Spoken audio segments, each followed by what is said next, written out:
Hi, I'm Dr. Philip Macmillan, and today I'm doing an interesting action. I am working with someone based in California who is a member of the public concerned about some of the patterns that we've been hearing in the news. And what we're doing is we are now having a conversation about what is happening, what is scientific, what could be misinformation, to try and see if we can make sense of the same questions that you are asking yourself on a daily basis. So, without further ado, let's bring to the stage Julia. Julia is based in California. Julia, do you mind just doing a quick introduction of yourself? Sure. Well, my name is Julia Elhaj. I am a wellness strategist and marketer who focuses on health and wellness marketing, branding, and strategy. And I also was an elite athlete in my prime, and I've practiced for about 20 years, and I know a lot about what elite athletes put on, the demands put on their body and their mind. And I've just taken an interest in the current health dialogue that seems to be affecting athletes more and more these days, and the general discussion about what health and wellness really means. Excellent. No, that's very interesting. If you don't mind me asking, Julia, what was your area of focus as an elite athlete? A volleyball. Yes, Ah, so yeah. so Back in the you day, I know, played for yeah, Boston College and was on my way to the national team before I got injured. So wow, wow. So yeah. you have a great understanding of what these elite athletes go through and the importance of staying injury free in order to have a professional career. Absolutely. I think all athletes use their body as a tool. We're not looking for average, we're looking for optimal, because the better shape that we are in, the better we are able to push our limits and perform and do those amazing feats that, everybody is amazed to watch, during plays or competitions. Excellent. So let's get to our first case. And we're going to be looking at this specific case. Deion Sanders, 57 years old, NFL. Not everybody watches American football, and he's a current coach at a University of Colorado. Can you tell us a little bit more about him? Well, he's one of the most dynamic and versatile athletes in American sports history. So he is pretty much an icon over here. I think some of his stats was he played for the Atlanta Falcons and the San Francisco 49ers. I think the Dallas Cowboys, Washington, and the Baltimore Ravens. He's got tons and tons of accolades. The 8-time Pro Bowl player, 6-time first team All Pro player, a Super Bowl champion. So he is quite the specimen and Wow. the athlete. Yeah. He's the only athlete currently that was able to play in the Super Bowl and the World Series. So he set the bar pretty high for everybody. And the reason why it caught my attention is that, most athletes who play at that level will have wear and tear and, maybe, especially for football, injuries in terms of, maybe shoulder or hip or knees, because there's just such a high impact sport. But when athletes who pretty much have a very, very healthy lifestyle come down with certain types of cancers or autoimmune diseases or just diseases that are debilitating, it sort of raises a red flag, especially after everything that happened with COVID. Okay, so we'll get to the straight to the point here, because what you are concerned about for people around you, family, is whether or not this individual could be having a vaccine injury. Is that really to the point of what we're talking about? Yeah, yes, I think it is a relevant question to ask was the vaccine, a proponent in stimulating and triggering this disease within his body. Okay. All right. So let's look at the timeline, because you've done some work here. You've put this together. So pre-2021, he was active, elite coach, no public chronic conditions. Mm-hmm. And so he was another one of the proponents pushing the COVID vaccination. Is that why we know in August that he was vaccinated? Do you remember? I believe so. I believe a lot of athletes came out as a proponent and pushed the vaccine as something that was safe and effective. There were, that was a very divisive issue. Some athletes were very for it, and some athletes were not. Once again, the medical advice that certain athletes get, and especially the higher up they go, the more trust they put in the medical professionals that are surrounding them. So it is, for him, I am sure that he trusted his team of medical professionals, and they encouraged it. And then, he felt safe. And I'm sure that's why he felt that he would encourage other people to follow his lead. There's an important point here that I said previously with regards to tennis players. I've done some research as well for elite tennis players, and the fact that Djokovic was one of the few left at that age who was still able to play. And I think the point I was making is that the data told us very clearly that the highest risk were in older people with specific comorbidities. For people who had no comorbidities, fit and healthy, the risk was exceptionally low, which would be elite athletes. Mm-hmm. And when a recent global study looking at COVID outcomes and talking about the amount of lives that were saved by vaccinations, one of the things that stood out, and I think it may still be an overestimate when they said 2.5 million lives saved, they highlighted the fact that in the 0 to 20 age group, that means young children, only 299 lives would have been saved globally. Yeah. Elite athletes would have fallen in that kind of group.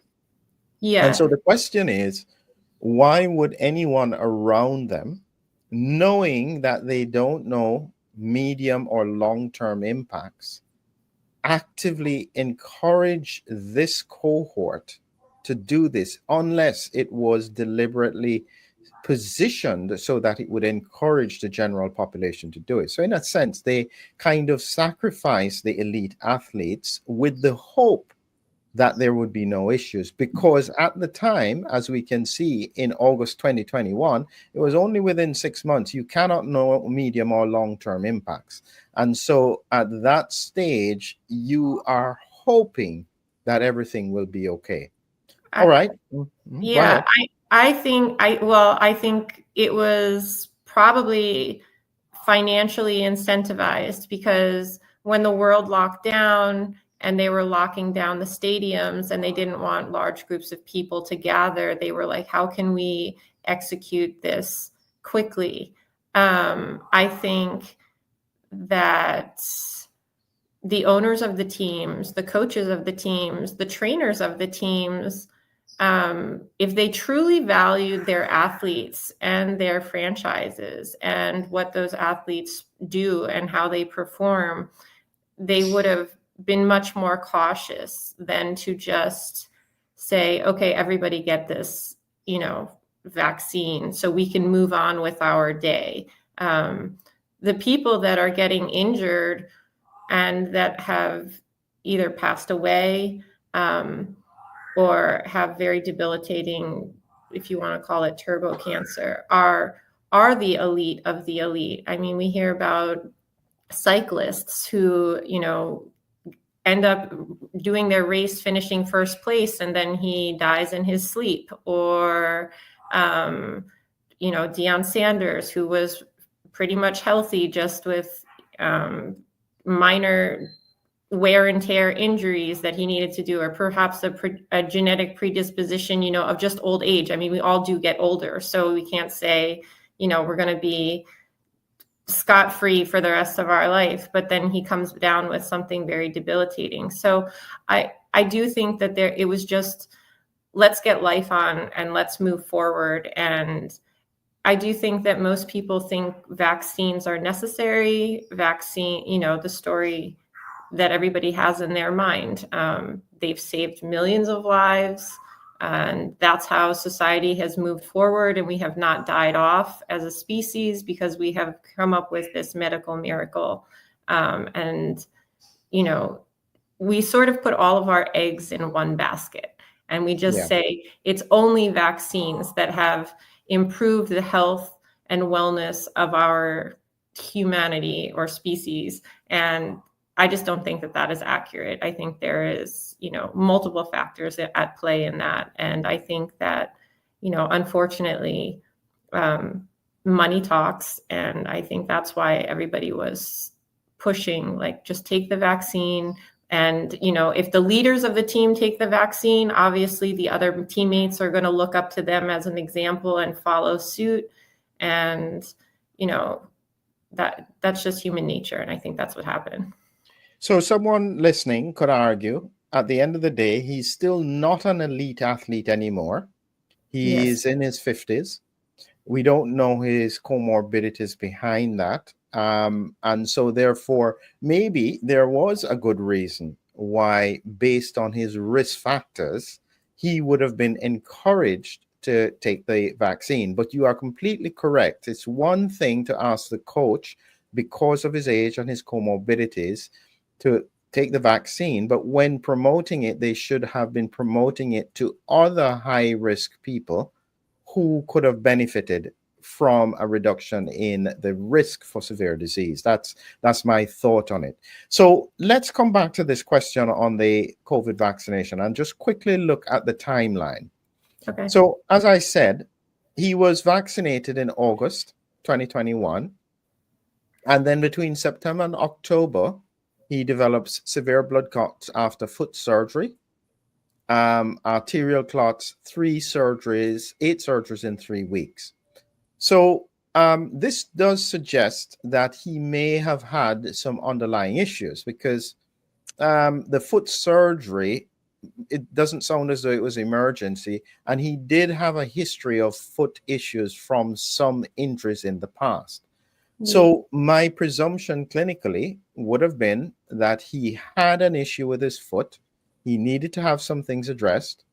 He had been vaccinated before, and then when he had what would have been routine surgery, he then had complications post-operatively with severe blood clots. Okay?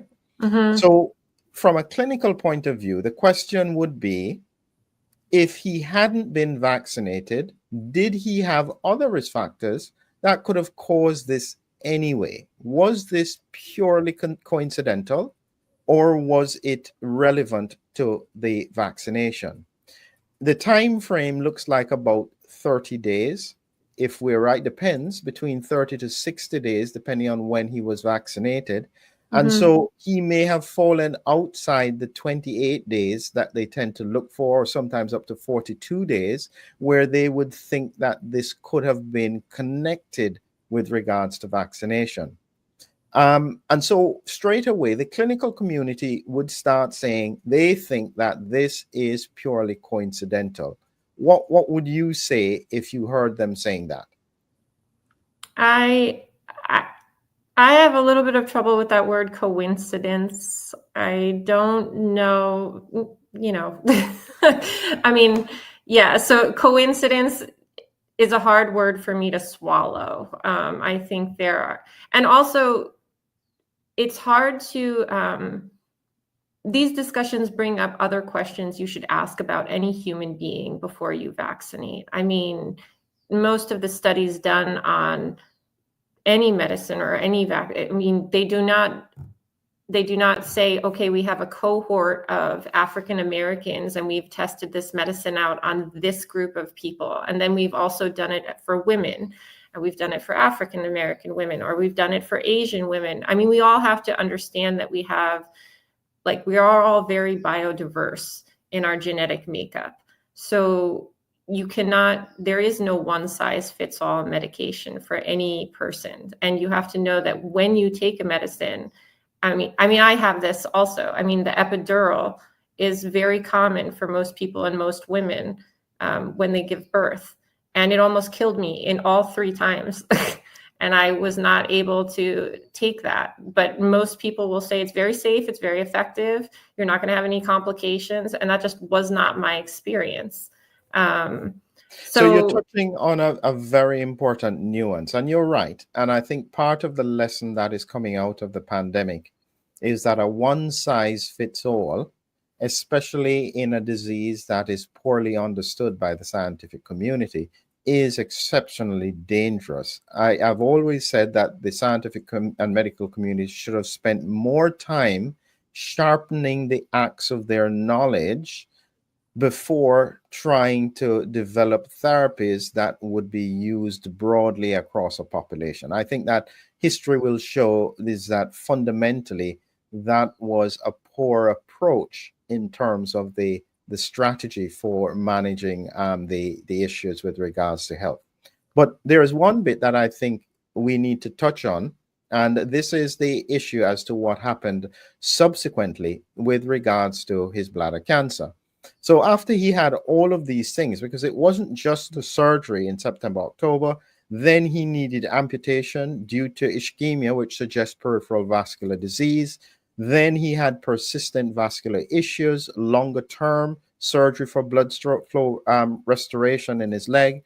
So in the first phase, this could just be, as we said, that word coincidence. However, what it indicates is that underneath this is that because peripheral vascular disease doesn't just appear, right. It had to have been there in the past, and it could have been from his previous injuries and his previous surgeries. But the question that is very difficult to know is, did the inflammatory response around COVID vaccination, because this doesn't happen to everybody, but in some people, if it's related to the spike protein, because of the macrophages, there's a specific group of immune cells, macrophages, that if they become activated, and this can happen from infection or from vaccination, it can then drive the plaques that are already present. So meaning that if people already have plaque disease, which I'm saying that based on this, he probably had that in his legs beforehand. And so the question is would that process have been accelerated, which then led to some of the complications that he had down the line? Very difficult to know. And this is why I'm saying is that the medical community would say, if we don't know absolutely for certain, we are just going to leave that to the side. Now, if it's happening to lots of people, it's then much more difficult to answer. The issue that I want to come to, however, is this point here with regards to what happened next. So in April 2025, during a normal workup, he's found to have bladder cancer. Mm-hmm. And this then requires a radical cystectomy, which is a removal of the bladder, and bladder reconstruction. Now, I don't know the details as to exactly what type of bladder cancer he had, but the mere fact that they did such a radical surgery suggests that it was probably at least at stage 3, infiltrating the surrounding tissues. And this is, I guess, the other part that people are asking about, this concept of turbo cancer. And I'm sure you have heard the term. Yeah. When you hear that, what do you think of? For turbo cancer, like when I hear the term turbo, I believe that if someone had an underlying predisposition, or they had the disease and it was just undetected because they didn't express any symptoms, when they were introduced to a synthetic mRNA, that protein just accelerated their disease. And that's why it goes so fast, from stage 1 to stage 4. And So that's what I think when I think of turbo cancer, and how rapidly it goes. If I understand correctly, natural mRNA doesn't stay in the cell that long. It disappears quite quickly once the protein that the cell is requiring to build is Yeah. expressed. And this, Yes. right? And then the synthetic mRNA is coming from a code on a computer. Isn't that how it is? Like, Well, I'll explain it a little bit more clearly. In order for the immune system to not destroy it immediately, because this is what you're right, as soon as messenger RNA, normal mRNA to produce proteins is formed, makes the protein and it's destroyed. And that's the way how the body addresses it. However, they needed more time for the cells to make spike protein. And so instead of using the normal building blocks, which are 4 nucleosides, to make the RNA, they changed one of them, the uridine, to methyl pseudouridine. Okay. And by changing that around, it then takes longer. 2 things happen. One, it's able to evade the normal destructive mechanisms with interferon to stop it being produced, because the cell has a kind of protection mechanism. So it bypasses that to allow time for the spike protein to be formed.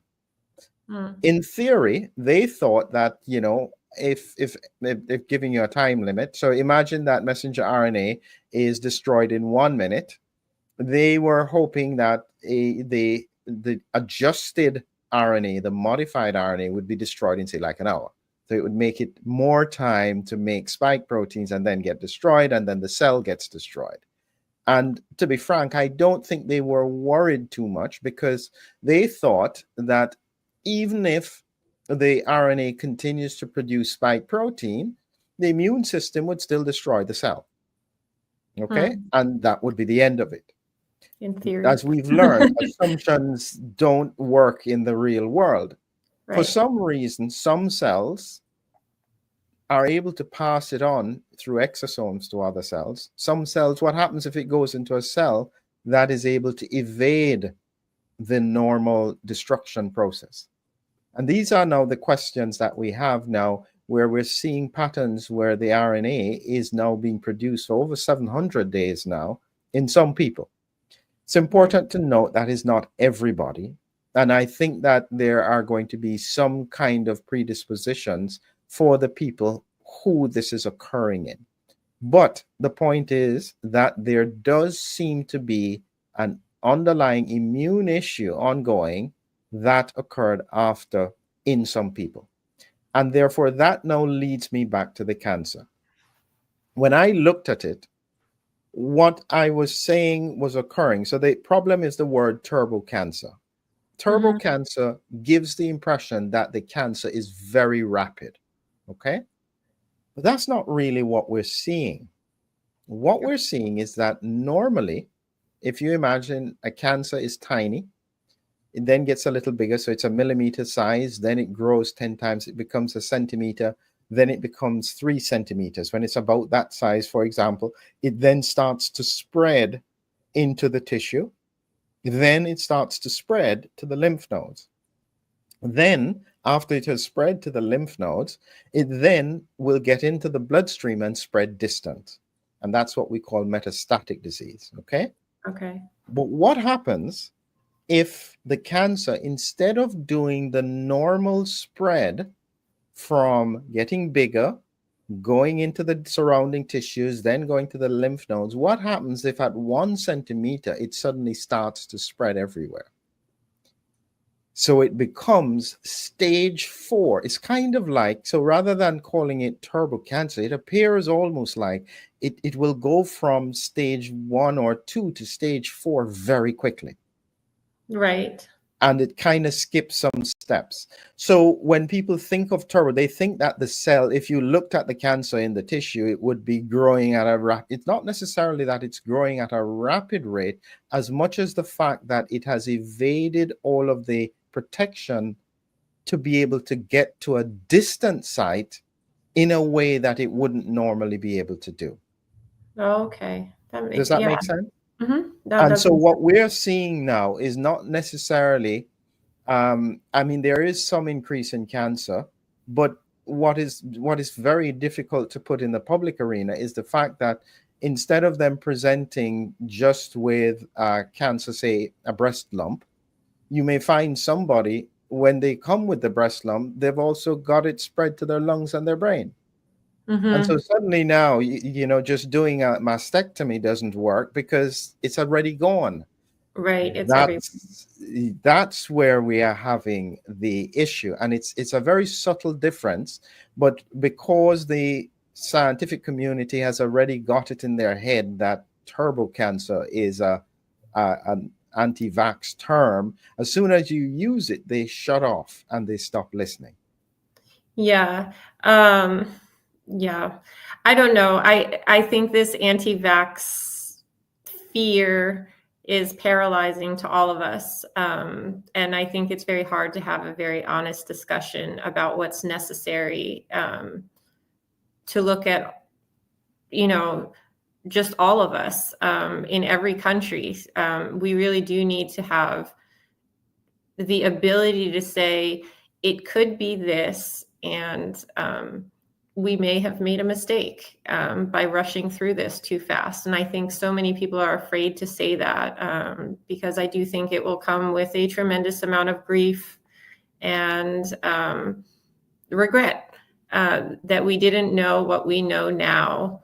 And I guess for me, I think if you go back and you look, there were very, very clear signs that rushing through something like this is a terrible, terrible idea. And I think many people knew this, but I think they needed something to try to push it over that hump to get it accepted, because I think that the platforms and the potential of it on paper and the cost savings that they would be able to do to bypass the old way of building and constructing vaccines was just too magnanimous. It was just, this is a cure-all. And I just don't think that the human body was ever designed to be like that. It's a very complex, living, adaptable organism. And each one of us, I mean, we each have a separate thumbprint. We are as diverse as it comes, and you cannot introduce something like that to the public without being very, very cautious. And I just think we threw caution to the wind, and it's unfortunate. It's really Yeah, unfortunate. I think I agree with you on that. Certainly, Julie, I agree with you. So, in wrapping up here, the consensus that I would say when we look at this case, the timeline for his vaccination, the events that occurred afterwards, the clinical community is unlikely to say that you can make a direct connection. But I do think that the inflammatory process, as I said, with monocytes, could certainly have accelerated the vascular issues, which then led to all these things, and potentially down to the bladder cancer as well. But it's very important that the requirements almost for being a definitive cause are very high, and if you go back historically and think about what the smoking lobby did, even though there was pretty clear association, they said to the scientific medical community is, if you think that smoking is the cause of cancer, show us the science where it is. And they couldn't. What happened was it became an epidemiological association where it was so blatantly obvious that people who were smoking were at higher risk for conditions that they had to concede the association.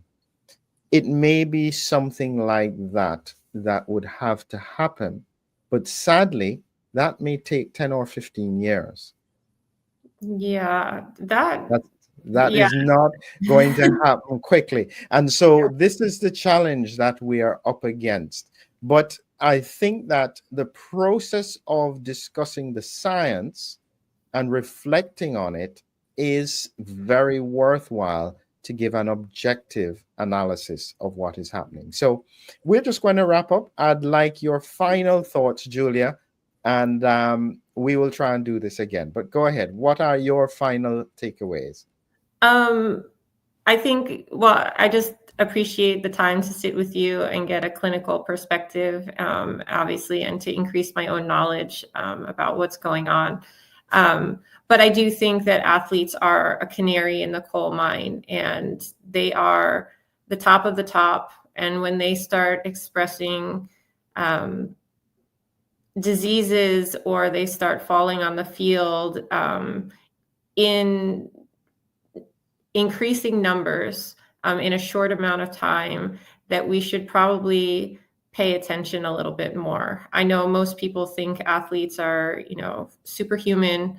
And sometimes I think that they don't get enough compassion from the general public because, they're not seen as really just human.